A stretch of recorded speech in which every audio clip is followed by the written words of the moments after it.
baga rabbiin guyyaa har'aa lafa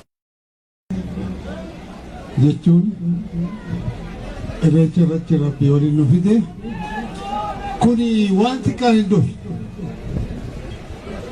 dhiiga ilmaan Oromootiin dhufe yaadannoo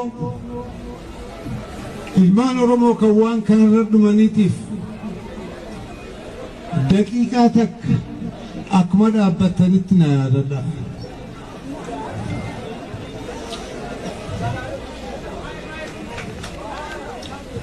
Fayyaada har'a rabbiin asiin nagahee rabbiin kana nagarsiisuun ani na biratti bilisummaa caale kun.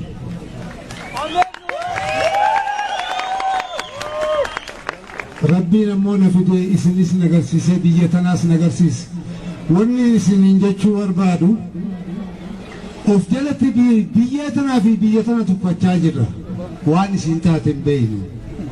Haadha teenya biyyi tun hodhamtee dhumaan jirtu amata dheeraa nuu fi uummanni naannawa keenyaallee nu waliin hodhaa jiran jechuudha. Kanaafuu yaa obboleeyyan kiyya namni hin du'a anama tokko dhukkubsadhee dhiisee amma lafaa ka'e namni tokko na quban qabu ilmaan Oromoo eessa jiranii waan jedhu natti dhaggeeffame. Ammoo isin keessa jira siraawwanni kun alatti natti ta'e gaarii ture. Ara rabbiin na wayyeessinaan kun obboleeyuma keenyaatu na dhidhiibee makiinaa na kireessee na fidee biyya kana uummanni na arguu qabaa iddoon hin duune duratti jedheen dhufe. Rabbi galanni haa gayu ammallee isin argee ammallee Oromiyaa guutuu rabbiin uummata kiyya na agarsiisu waan kanarratti umrii kiyyatti fixeerne jireenya kiyyaas hin beeku. Har'a immoo rabbi isin jidduun na galchee baay'ee na gammachiisa. Gammanne gammadaa gammachuu kana olillee rabbi nuuf dabala kana shakkiin qabu. Wal jabeeffadhaa harka tokko ta'a ana qofaa miti dhukkubsataan baay'ee jira. Kanaafuu dhukkubsataa keessan manguddoo keessan hawwan keessan awwaallachuun kabajaadha. Kana isinirraa barbaanna numoo namni hin du'a hin du'u hin jedhee aanan du'a. Nam biraas du'e dhiira baay'ee du'eesi. Kanaafuu wal jabeeffadhaa wanni ani isin gaafadhu ammallee tokkummaadha. Ammallee yeroo takkaallee akka buutan barbaada. Baay'ee galatoomaa naa jiraadha.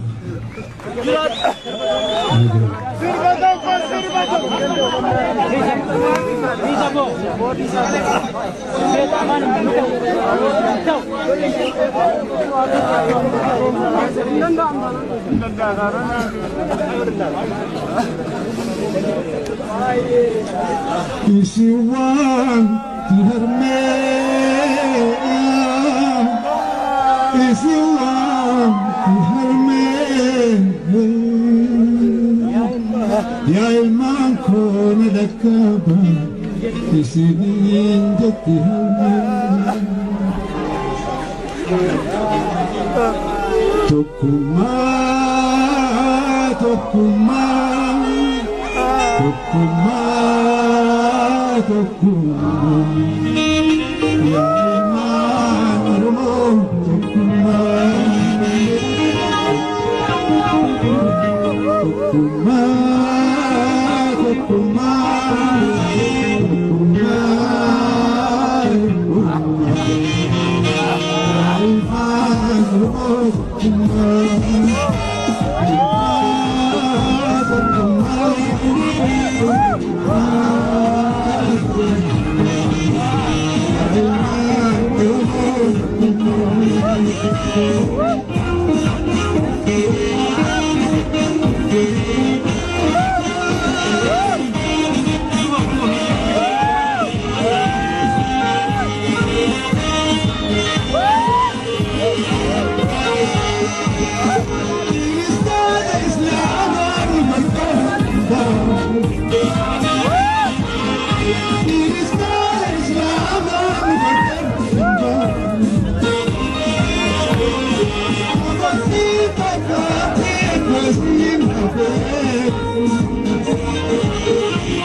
uummata keenya xiqqoo ishii akkaataa itti yaadnu nu hibaa jira.